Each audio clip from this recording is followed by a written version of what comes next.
Donc une prédication, un avertissement avant de commencer. Je vais lire un texte très. Mais ne vous faites pas. La méditation a été dans son on devrait dépasser bien que le texte soit. Et vous allez il est passionnant. Une histoire que nous trouvons dans le premier livre des rois au chapitre 13. Nous lisons ce livre, nous lisons. Voilà. En plus, on a tous, même sur les. Un roi. C'est un homme de Dieu se remplit de Judas, Bethel, suivant l'Éternel. Il arriva pendant que Jéroboam tenait de Bethel et s'apprêtait à faire des parfums. L'homme de Dieu se mit à lancer des invectives contre l'autel selon l'ordre de l'Éternel. Il cria autel, autel, voici ce que déclare l'Éternel. Il naîtra un fils parmi les descendants de Dieu, son nom à Josiah. Sur cet autel, il égorge les prêtres des lieux qui offrent sur toi des parfums et l'on fera couler sur toi des ossements humains. En même temps, le prophète a ainsi. Voici le signe qui vous prouvera l'Éternel. L'autel va se faire et la graisse du repos va répandre le sol. Lorsque le roi Jéroboam a entendu la menace de Dieu comme l'autel de Bethel, il est en train par l'autel et il dit à ses gardes, arrêtez-le. Mais la main que Jéroboam avait établie contre le prophète devint paralysée, de sorte qu'il ne put pas mener. Au même moment, l'autel se fit et la graisse était dessus. C'était exactement le signe que l'homme de Dieu avait décidé sur le de l'Éternel. Alors le roi dit alors je t'en implore l'Éternel et prie pour moi afin que je puisse ramener le prophète et le lui ramener sa main à lui comme avant. Alors le roi invita l'homme de Dieu. Viens avec moi, allez, viens te respecter. Ensuite, je ferai un cadeau. Mais celui-ci, même si la moitié fallait, je n'entrerai pas chez toi. Je ne mange et je ne bois pas une d'eau ensuite. Car l'Éternel a donné l'ordre. Tu ne prends pas de l'eau. Tu ne bois pas d'eau.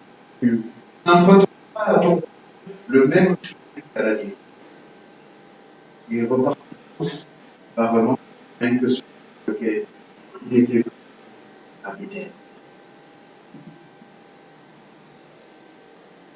À cette même époque, vivait d'habiter un jeune. L'un de ses fils l'a raconté l'homme de Dieu avait fait ce jour-là était. Et toutes les paroles qu'il avait dites au roi. Alors il dit à ses fils, par quel chemin?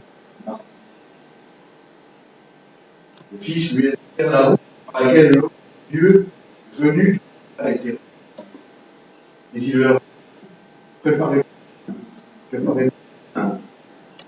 Il lui serrait il marcha. Et il prit le même chemin de l'homme de Dieu. Il le rattrapa quand il était à la cité du chef et lui demanda, es-tu le Dieu qui est venu à la vie? C'est bien moi. Alors il dit, viens chez moi manger quelque chose. Mais le Judéen, je ne peux ni retourner avec toi, ni entrer chez toi, je ne peux rien manger ni avec toi. Car j'ai reçu l'ordre de la l'Éternel de ne pas manger de pain, de ne pas boire ensuite et de ne pas prendre à mon le même chemin. Mais le vieillard insista. Moi aussi, je suis prophète. Or un ange parlait en ces termes de la part de l'Éternel. Ramène-le avec toi dans ta maison, pour qu'il mange pain et boive. En fait, en disant cela, le prophète retourna lui avait été manger et boire chez lui. Comme ils étaient à la table, l'Éternel laissa la parole au vieux prophète qu'il avait. Et il s'adressa d'abord de Dieu venu lui en disant, voici, je déclare l'Éternel. Tu as déclaré alors l'Éternel. Et tu n'as pas respecté le commandement que l'Éternel ton Dieu t'avait donné. Tu as repris le chemin et tu as marché début dans le je t'avais. À cause de ça, ton corps ne sera pas enterré dans les ancêtres.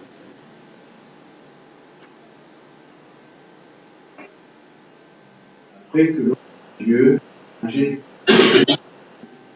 le vieillard là, il a fait et celui-ci en cours de route, un lion sur le cœur. Son cadavre est dans le chemin. L'âne et le lion se tenaient d'un côté du corps.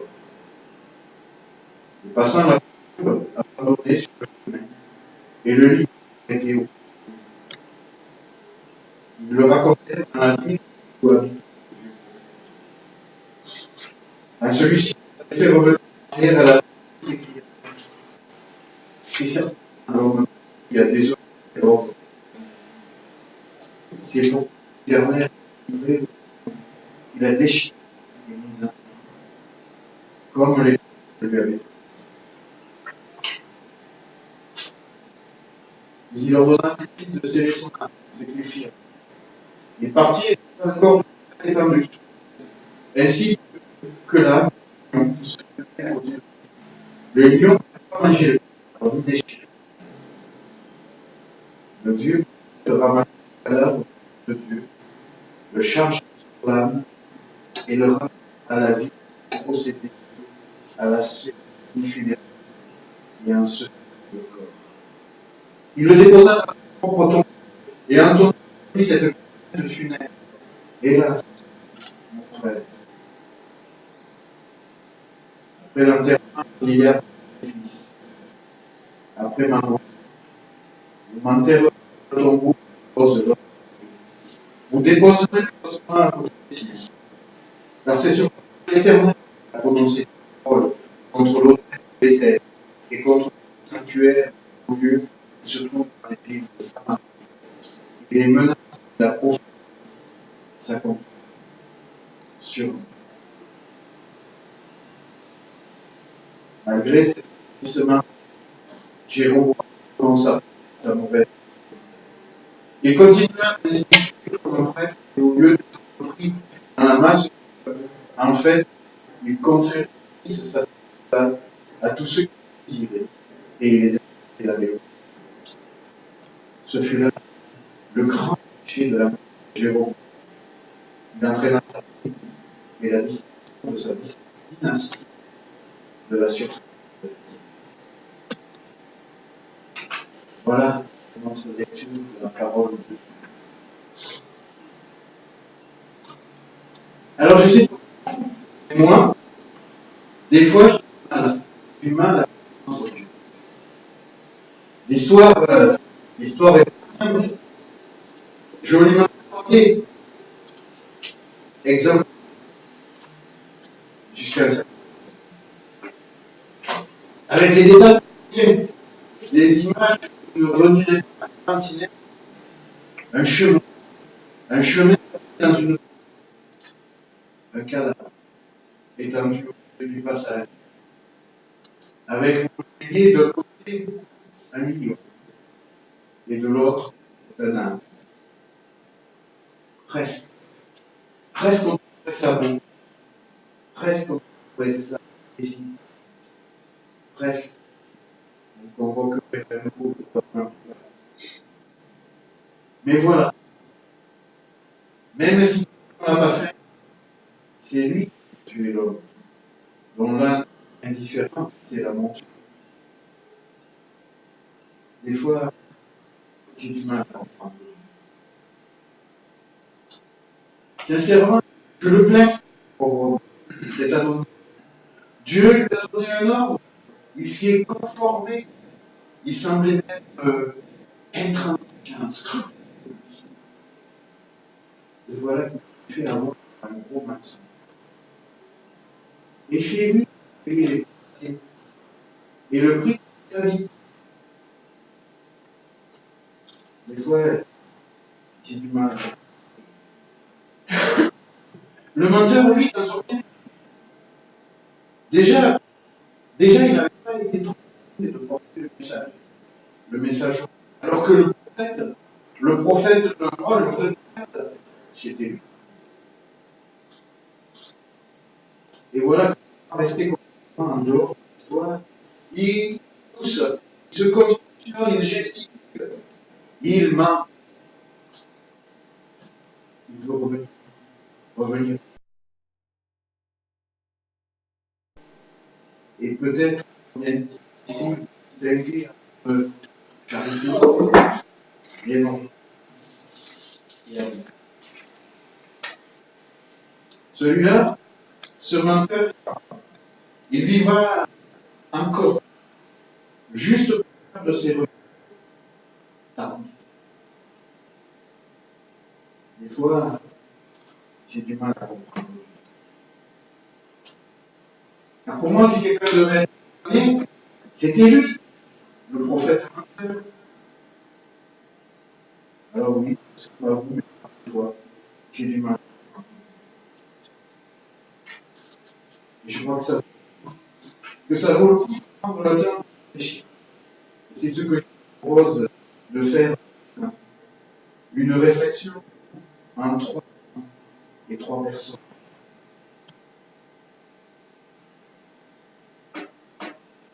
Un roi, c'est 37 à 38. Quant à toi, toi, c'est Jéhovah. Quant à toi, Jéhovah, je te roi. Et tu régneras comme tu le désires, Israël. Si tu obéis à tout ce que je te donnerai, si tu suis les chemins du reste, et si tu fais ce que je considère comme juste, en observant l'ordonnance, le commandement, comme la servitude de ta vie, je serai avec toi. Et je ferai de toi le chef d'une dynastie, comme je l'ai fait pour David, et je te confierai Israël. C'est parfait que Dieu installe Jéhovah, roi du Nord. Suite à l'intelligence de Roboam, le royaume de David, Roboam, c'est le fils de Salomon, le royaume de David est divisé en deux. Et Dieu de cette division. Et il choisit Jéroboam pour être le roi de la partie occidentale. Et Jéroboam, c'est pas n'importe qui.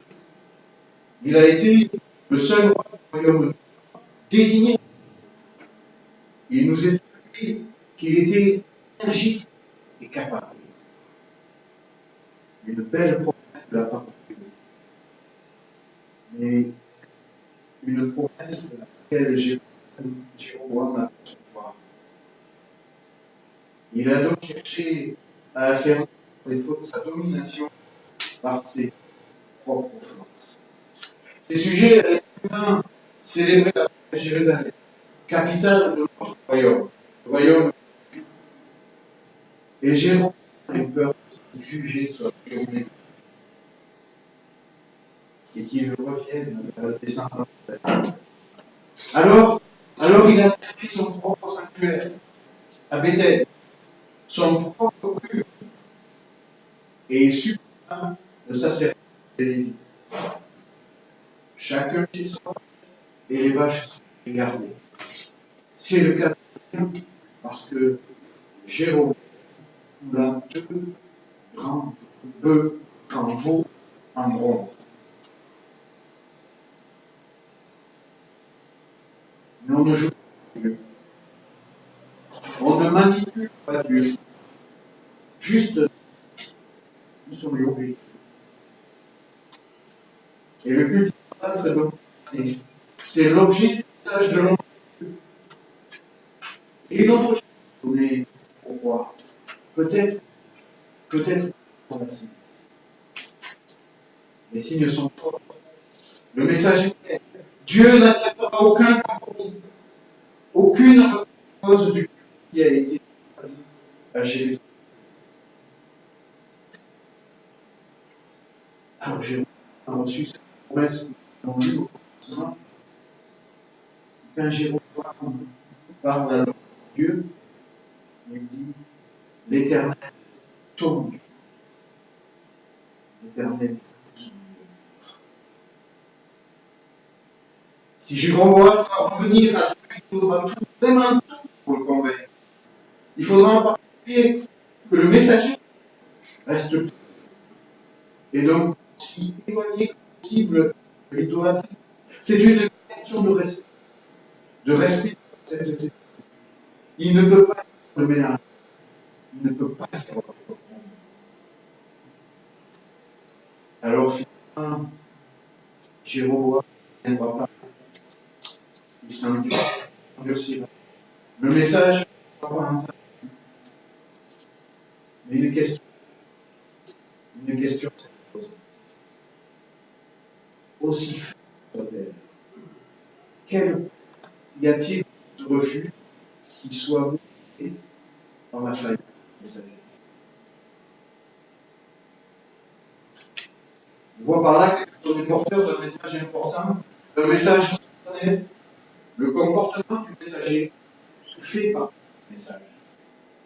Aucune faiblesse ne peut être trouvée qui serait un signe de toi, un signe de toi.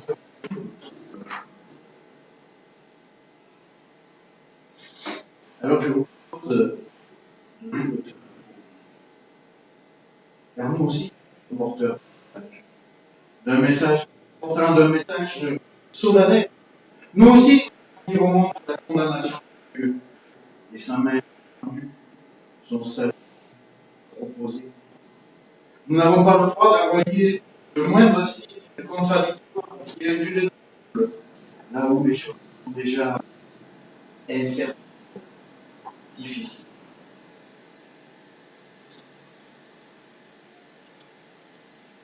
Notre verset. 2 Rois 4, verset 20. L'Éternel ne me l'a pas fait savoir. L'Éternel ne me l'a pas fait savoir. Les prophètes sont des étonnants qui nous étonnent. Ici, c'est d'Élisée qu'il s'agit. Et Élisée relève que Dieu ne voulait pas avertir de la maladie, de la mort du garçon. Pour nous c'est normal. Nous apprenons les choses, puis quand elles sont priées. Pour le prophète, pour le vieux prophète de Bethel, la venue de Dieu est un info. Une vraie accord. Ce n'est pas que Dieu a fait savoir. Ce n'est pas le message. Peut-être qu'il a une idée, mais en tout cas, il fait tout. Il fait tout pour le train pour revenir vers ce qui se passe. Il fait tout quitte à mentir. Il voulait affirmer sa présence, il voulait imposer son service, il n'aura que des mots, que les tours de sa conscience.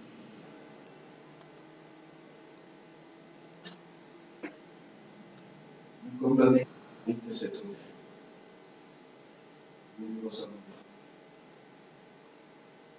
Vous n'êtes pas prophète, mais vous êtes serviteur du Dieu très haut. Il vous arrive de vouloir imiter votre service, de vouloir vous mettre devant. Vous savez, un peu comme cet ex-président de la République qui, au sein du collège mémorable, a joué pour finalement arriver au premier rang, qui figurait sur la, aux côtés de ceux qui étaient en fait effectivement en charge de sa vie. Et moi, et moi, et moi. Bon, je les explique. En 2016, les attentats, 2015, les attentats, et il y a eu en commémoration de ça un défilé à la venue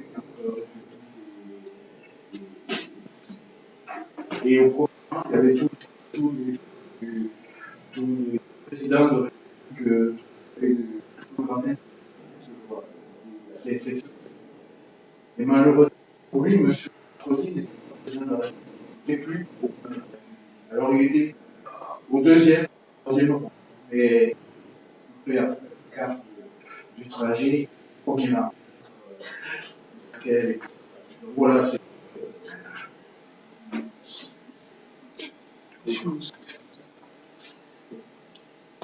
Et moi, je chante Jacques Dutronc. Et moi, et moi. Mon église fait l'évangélisation. Et moi, je vous alors. Mon église soutient la mission. Et moi, je vous alors. Mon église se lance en action. Et moi, je vous alors. Mon église accompagne ceux qui souffrent. Et moi, je vous encore. Quoi que l'on dise, quoi que l'on fasse, l'humilité reste une vertu. Une attitude qui en plus d'être le véritable marqueur de votre consécration est fondamentalement utile parce que l'humilité, elle laisse les gens libres à la véritable œuvre de Dieu. Si vous n'êtes pas humble, si vous tenez absolument à vous mettre en avant, sachez avec entière certitude que vous êtes forcément une gêne, un obstacle. Vous ressemblez alors à ce vieux qui voulait rester au centre de l'action et qui a tout voulait être. Alors vos circonstances ne sont peut-être pas aussi tragiques, mais est-ce si?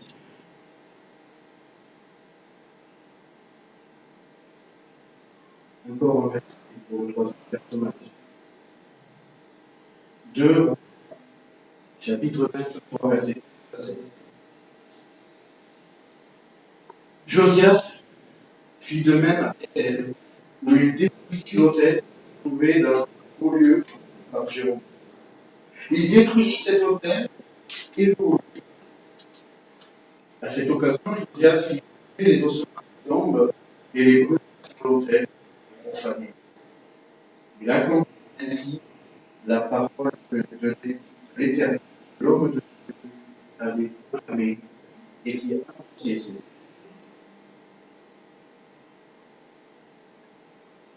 300 ans ont passé. Et la vieille prophétie finit par ça. L'homme de Dieu et le vieux prophète partageaient la proximité. Et cette là ne fait pas chier. Voilà, c'est en fait l'histoire. Mais il reste, et j'ai du mal à comprendre Dieu. Peut-être bien que vous posez des questions. Comment comprendre une telle intelligence? Cet homme, il avait quand même une grande expérience intelligente. On lui avait menti. Il a désobéi. Mais c'est juste par manque de discernement. Il s'est en... Il voulait faire bien. Mais il a été perdu. Et il s'est lâché.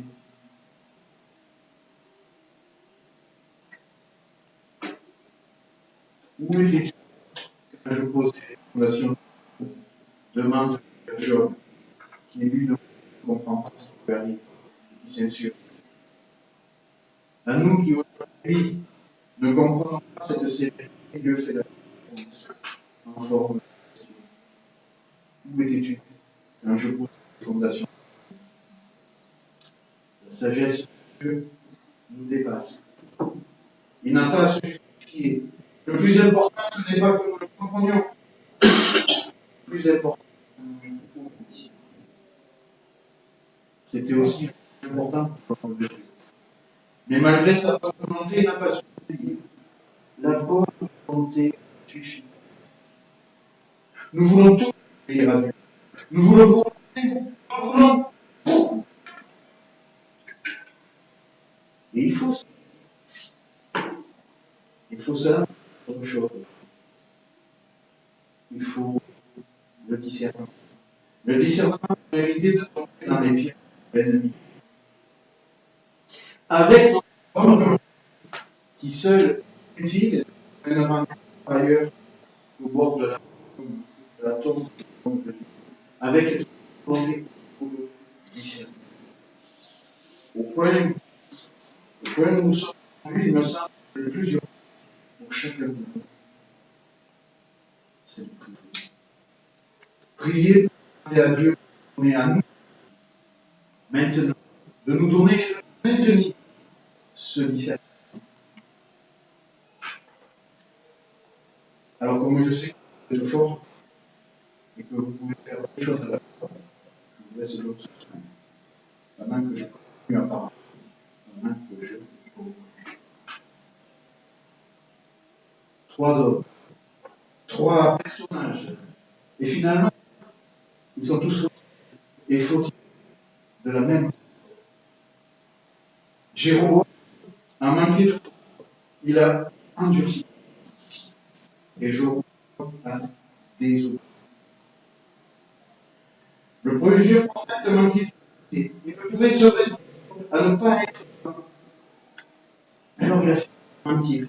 Il a piétiné l'ordre de Dieu. Et lui aussi a désobéi. L'homme de Dieu était plein de bonne volonté, il voulait obéir, mais à un moment, il manque de discernement et finit par tomber dans le piège. Au bout du compte, aussi finit par désobéir. Alors une évidence s'impose. Si obéir à Dieu est la première nécessité de notre vie, c'est aussi. Alors veillons. Veillons donc à vivre dans et par la foi. Veillons donc à tenir et rester humble en toutes circonstances. Plaçons Dieu pour lui demander le discernement qu'il nous fait si souvent. Obéir. Obéir encore, obéir toujours. Alors en dernier, qui sera mon dernier. Hébreux 5, 7. Ainsi, au cours de sa vie, Jésus avait de grandes idées d'art à présenter une prière d'application à celui qui le sauve. Et il a été à cause de sa soumission à Dieu. Bien qu'étant fils de Dieu, il a obéi par tout ce qu'il a fait. Et c'est parce qu'il est ainsi à la perfection qu'il est devenu, pour tous ceux qui obéissent, l'auteur d'un salut éternel.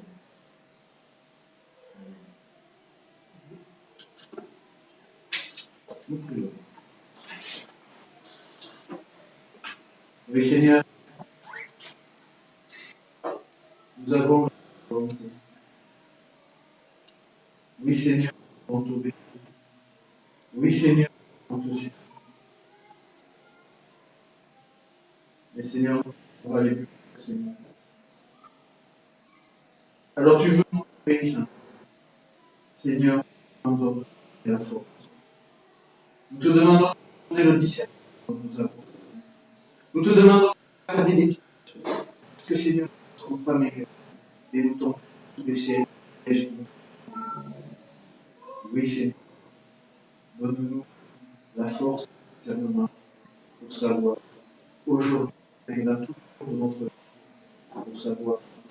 t'obéir. Fais-le, Seigneur. Nous t'avons prié.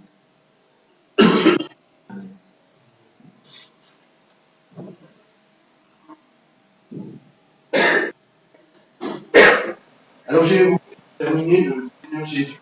Nous voulons partager encore quelques minutes, partager ce repas. Et pour introduire ce moment, je vais lire un passage de l'Épître aux Philippiens, chapitre 2. N'avez-vous pas trouvé dans le Christ un régal, dans l'amour, un encouragement, par l'Esprit, une communion entre vous? N'avez-vous pas de l'affection et de la paix les autres?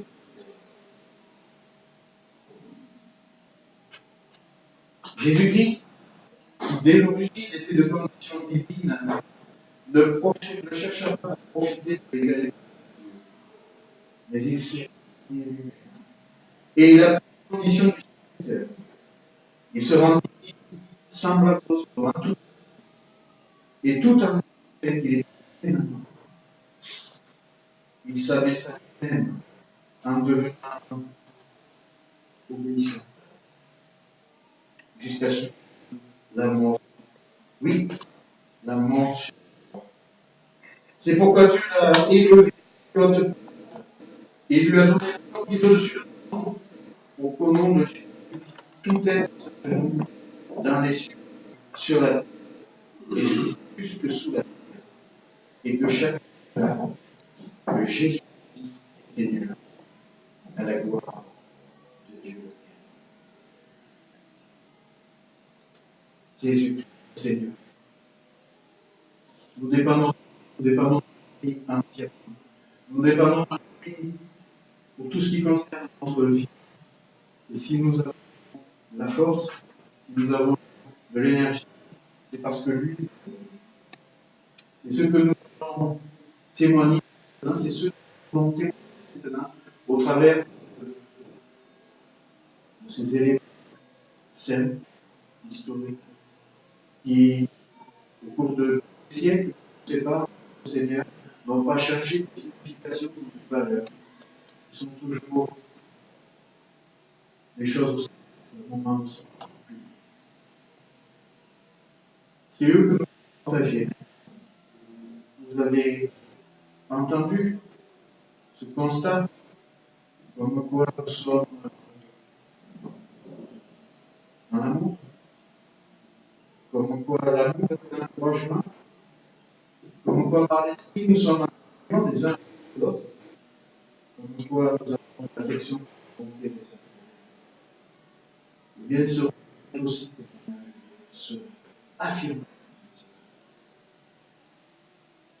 Ce repas est donc pour ceux qui appartiennent au Seigneur Jésus, qui le connaissent. Il n'y a pas de condition propre. Il n'y a pas de condition de purité, de condition de circonstances qui feraient accorder le droit. Ce repas est celui de ceux qui appartiennent au Seigneur. De ceux qui, en se penchant, en priant, en ouvrant leur tête, reconnaissent que Jésus est Seigneur. Nous l'avons chanté tout à l'heure. Alors je vous propose un moment de silence. Il nous est dit dans le Corinthiens que chacun de ces pauvres chacun de ces pauvres.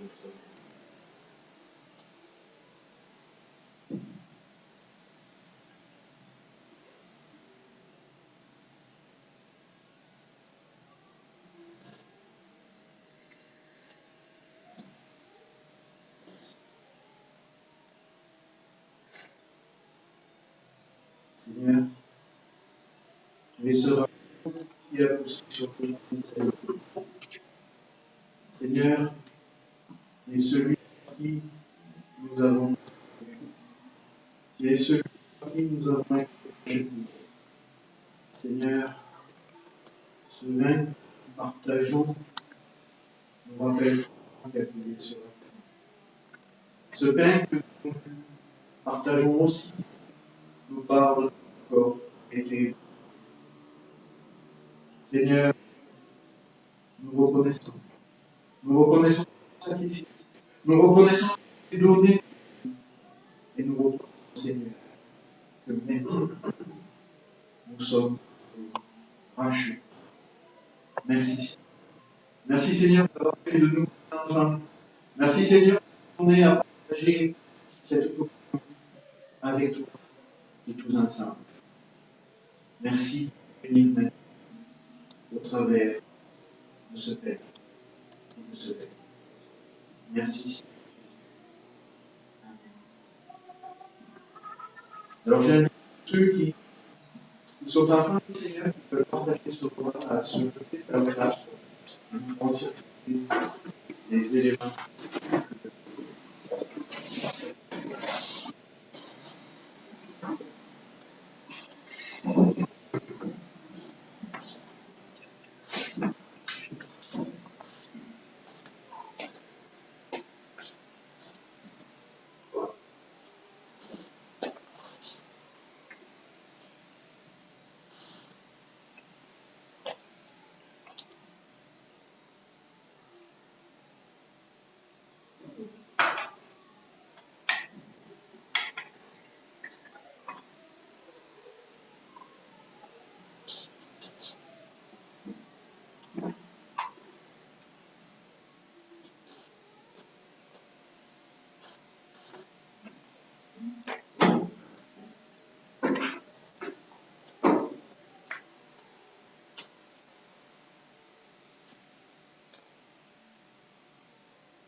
Seigneur, nous allons chacun sur le chemin.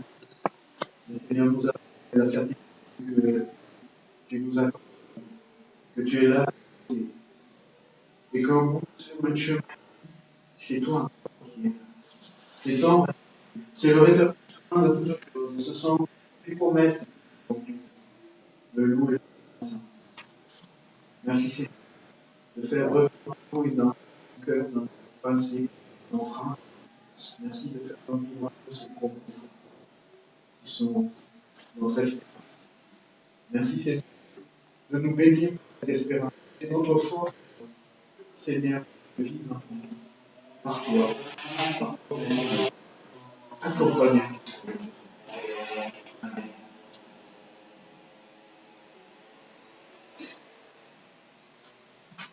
Et je vous propose de vous lever la bénédiction de la part du Seigneur.